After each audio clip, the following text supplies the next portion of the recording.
The medical examiner could not determine the cause of Stacy Feldman's death, but her husband Robert's behavior had piqued the curiosity of investigators as well as Stacy's family.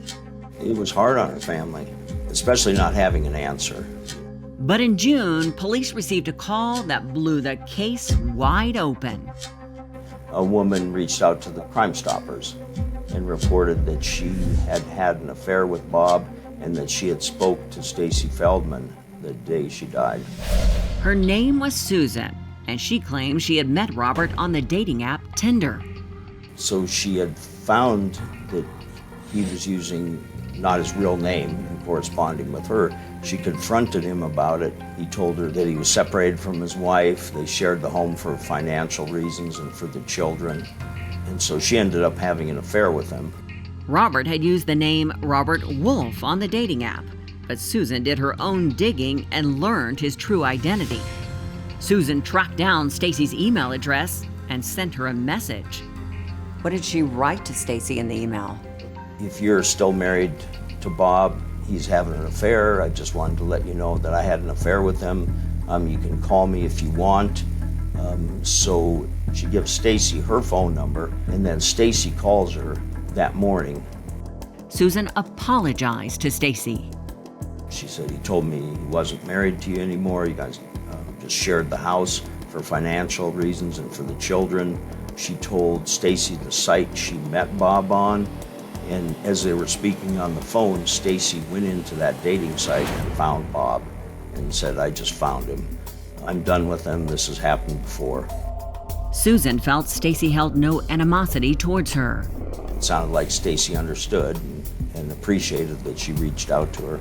Robert stopped contacting Susan after his wife's death, and she was left wondering if he and Stacy had worked things out. She told police she went online again, but this time, what she discovered was chilling.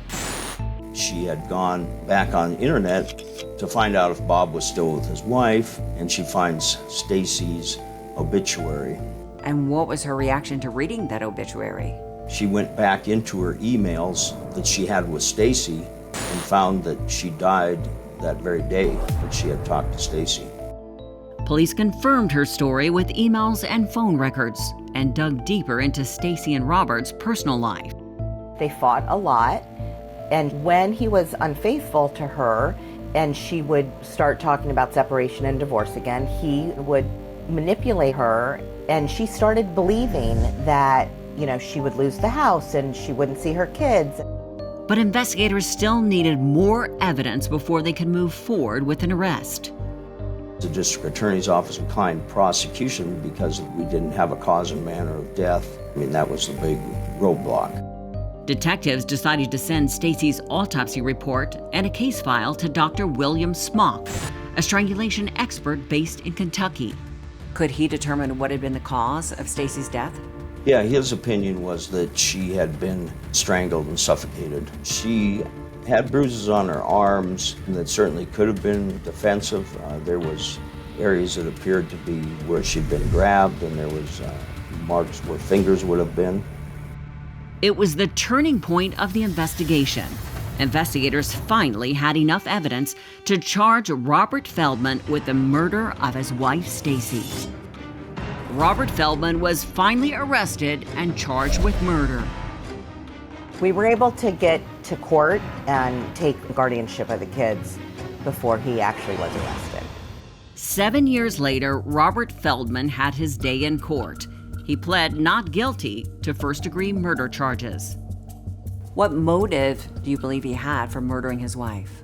I would think that she was going to leave him with the kids and kick him out. I don't think he had a very consistent income. I think that they had the things they had because of her and her family. The emotional trial lasted almost 2 weeks. He had no emotion. He sat there stone-faced throughout the entire trial. Jurors deliberated for 3 hours before returning their guilty verdict.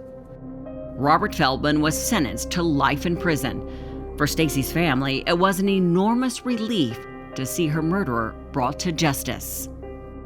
I wasn't living. I couldn't survive. I could barely breathe. There was no way I was going to let this man get away with murder. Today, Susan honors her sister's memory by sharing her story and raising awareness about domestic violence. She has left such a hole in so many people's lives. She was that kind of person.